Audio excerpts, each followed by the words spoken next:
Marine Le Pen a ramené un chaton pour parler avec le cornu. Et ben moi, je vous ramène un chaton pour parler de le cornu. Et personne n'a été maltraité.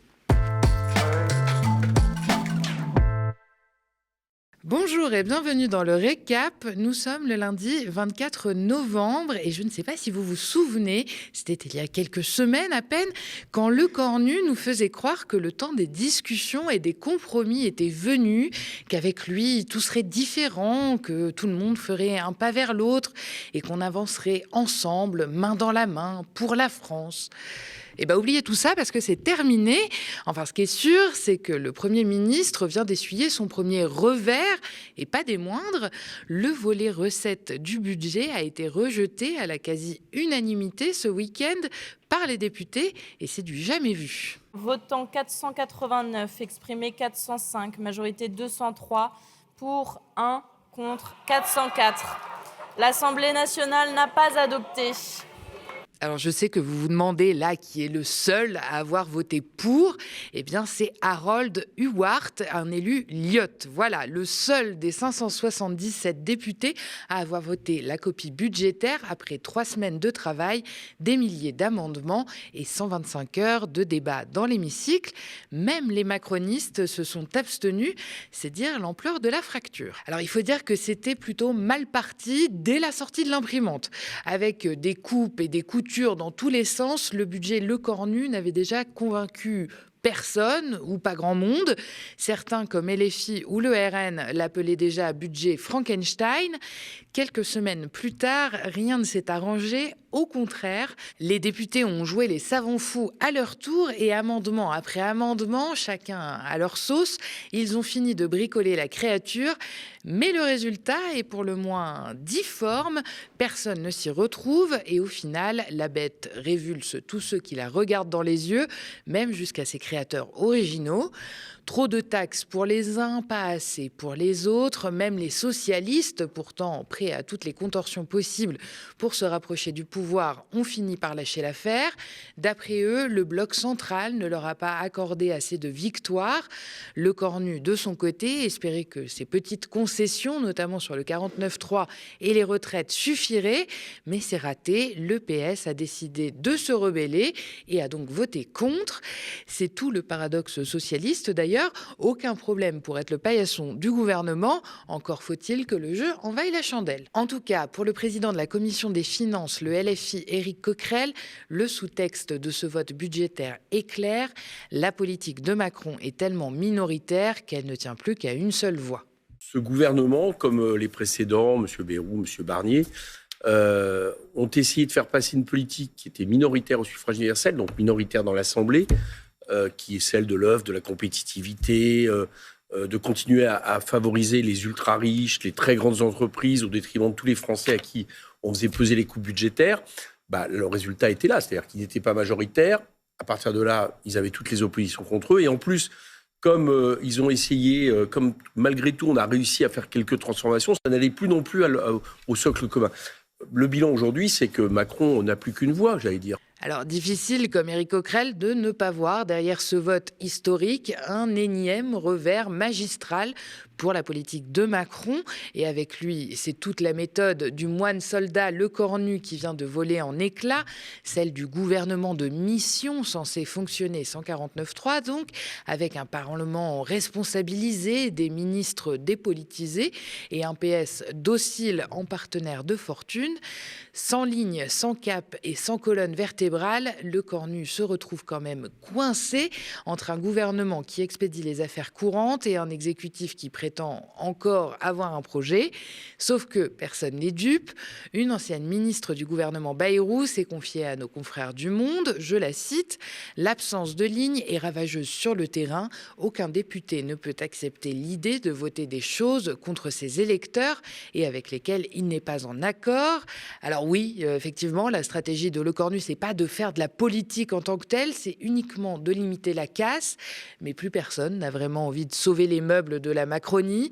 Il aura beau s'échiner à discuter avec tout le monde, les oppositions, elles, se régalent. Alors à droite, on accuse Lecornu de se cacher derrière le Parlement pour masquer son aplaventrisme, pour reprendre le dernier néologisme trouvé par Retailleau, pour flinguer ses anciens camarades. Et puis à gauche, on se félicite d'avoir échappé à un texte sans direction politique. Et même le socle commun commence à s'impatienter et réclame que le gouvernement fixe enfin des priorités, histoire d'éviter de voter au petit bonheur la chance. Alors il ne suffisait pas d'invoquer les régimes parlementaires à toutes les occasions pour en devenir un. Cela suppose d'en adopter avant tout les mécaniques et donc de se mettre à négocier. Le Premier ministre, lui, a cru qu'il pouvait sauter cette étape et que les députés finiraient bien par s'accorder sur le tas. Mais résultat, le compromis s'est fait, mais à l'envers. Non pas en faveur du texte, mais contre lui. Au lieu d'élargir sa majorité, le gouvernement l'a tout bonnement pulvérisé. Mais Sébastien Lecornu préfère voir le verre à moitié plein. Ce matin, il a pris la parole devant Matignon pour revenir sur le vote du budget. Il y a toujours une majorité à l'Assemblée nationale pour permettre de voter un budget pour l'année prochaine. Pour la première fois, des députés se sont parlé, ont travaillé ensemble, ont trouvé des chemins de compromis sur certaines thématiques, sur certains objets qui étaient pourtant très difficiles de travailler. Il y a de cela maintenant encore quelques semaines. La deuxième des choses, c'est que les parlementaires doivent défendre le Parlement. Et il y a quelque chose d'assez stupéfiant au fond de voir certains parlementaires, certaines forces politiques parler déjà de lois spéciales, d'échecs, d'ordonnances, au moment où le Parlement peut se saisir justement de cette responsabilité historique pour donner un budget à la nation. Et donc, au fond, on le voit bien, il faut que celles et ceux qui veulent avancer arrivent à rompre les ponts et à ne pas se laisser contaminer par les forces politiques qui, elles, promeuvent ce blocage. Alors, si au fond, il n'y a rien de définitif dans tout cela, c'est tout de même une alerte pour la suite. Et on voit bien certains sujets, si on va y arriver, d'autres nécessitent évidemment d'y travailler. Bon, et puis au cas où le plan ne tienne pas et que tout foire, Sébastien Lecornu a déjà identifié des coupables. Ce sera de la faute des extrêmes, comprenez LFI et le RN, qui selon lui ne jouent pas le jeu.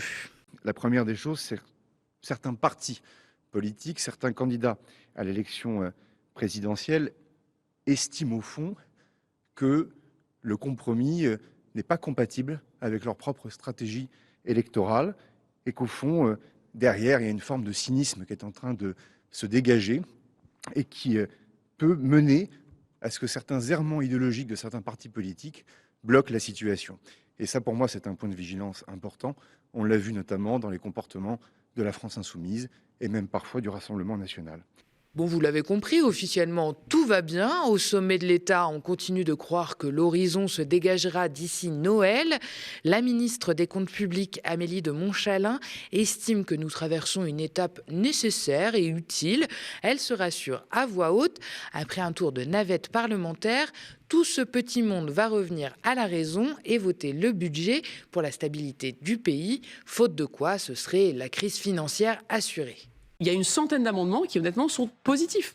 Mais si je suis devant vous ce matin, c'est pas pour vous dire c'est ni nous ou le chaos, c'est soit la responsabilité, le ressaisissement, le vote et donc un budget pour les Français, soit une crise financière et économique qui, au fond, on le voit bien, est un peu le pari que font certains, en considérant que si le pays se laisse glisser, eux, ils apparaîtront sous un meilleur jour pour 2027. Pour nous, de notre côté, la réalité, c'est quand même qu'on voit mal comment un texte rejeté par 404 voix pourrait miraculeusement devenir adoptable d'ici à Noël.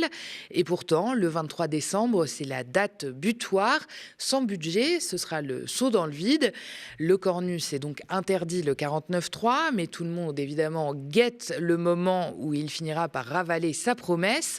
Sinon, il lui reste encore les procédures de dernière dernier recours. Alors il y a l'article 47-4, les fameuses ordonnances, jamais utilisées pour un budget, ou plus réaliste, la fameuse loi spéciale, déjà brandie en 2024.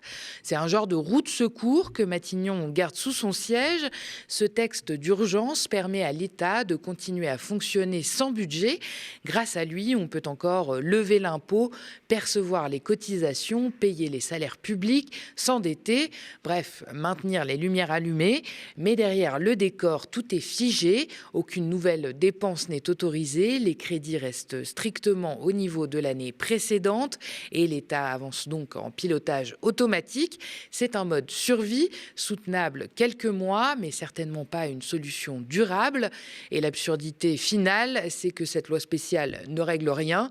Si elle est appliquée, début 2026, il faudra tout recommencer, à savoir relancer le débat budgétaire, reprendre les négociations, refaire des arbitrages, comme si tout ça n'avait jamais existé.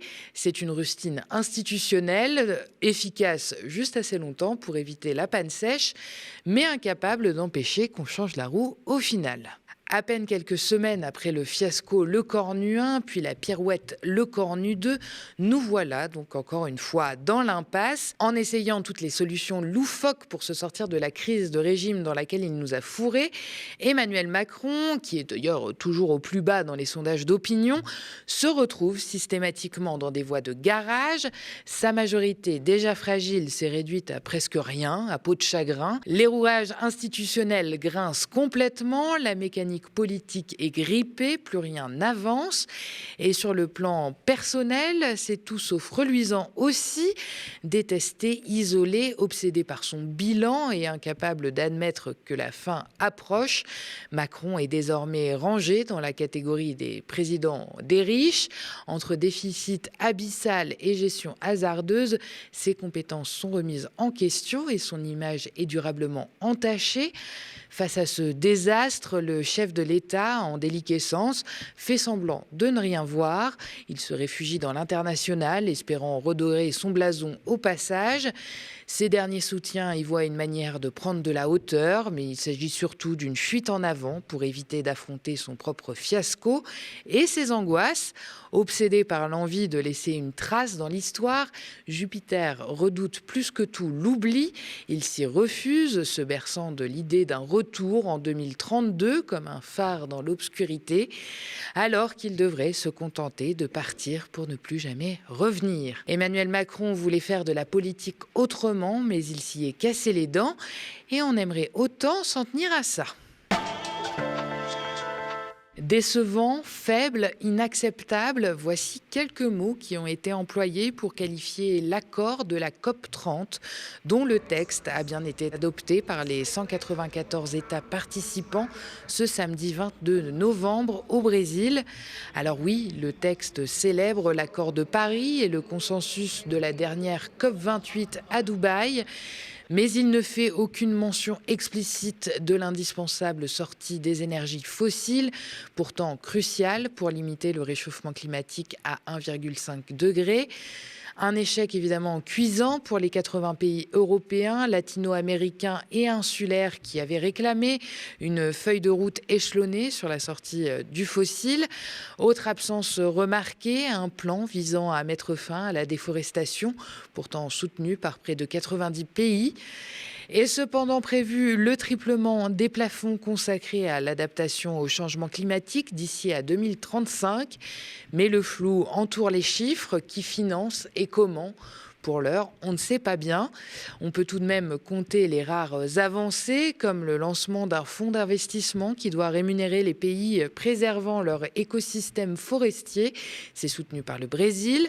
Autre motif de réjouissance, l'adoption d'un mécanisme pour une transition juste, une revendication portée depuis plusieurs années par la société civile. L'objectif de ce nouvel organe est d'améliorer le partage de connaissances et de savoir-faire pour éviter que les transitions transition énergétique et écologique ne pénalise certaines catégories de la population. De nombreuses ONG, militants écologistes, climatologues et chercheurs se sont exprimés évidemment sur les réseaux sociaux pour déplorer la douche froide que signifie l'adoption d'un texte totalement vidé de sa substance. Le haut commissaire des Nations Unies aux droits de l'homme, Volker Türk, a pris la parole ce matin pour déplorer le résultat de la COP. Il s'est interrogé en ces termes: la réponse inadéquate d'aujourd'hui pourrait-elle être considérée comme un écocide, voire comme un crime contre l'humanité ? Cette COP aura tout de même permis de montrer qu'une partie des pays souhaitent des avancées, y compris en dehors du processus officiel de la Convention des Nations Unies. Portée par la Colombie et les Pays-Bas, la première conférence internationale sur la sortie des énergies fossiles devrait quant à elle être organisée en avril 2026. Ce dimanche, les représentants des États-Unis et de l'Ukraine ont annoncé une nouvelle mouture du plan pour la paix. Celle-ci prévoit que la souveraineté ukrainienne soit respectée, contrairement au plan d'accord initial qui reprenait plusieurs exigences de la Russie.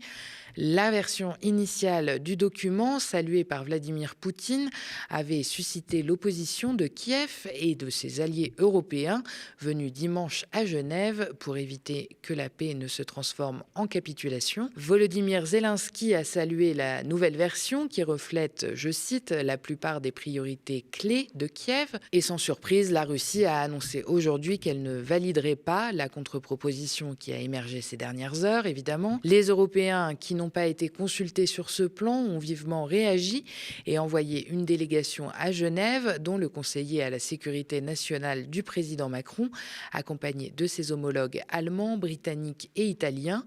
L'Allemagne, la France et le Royaume-Uni ont ainsi rendu publique une contre-proposition de plan de paix.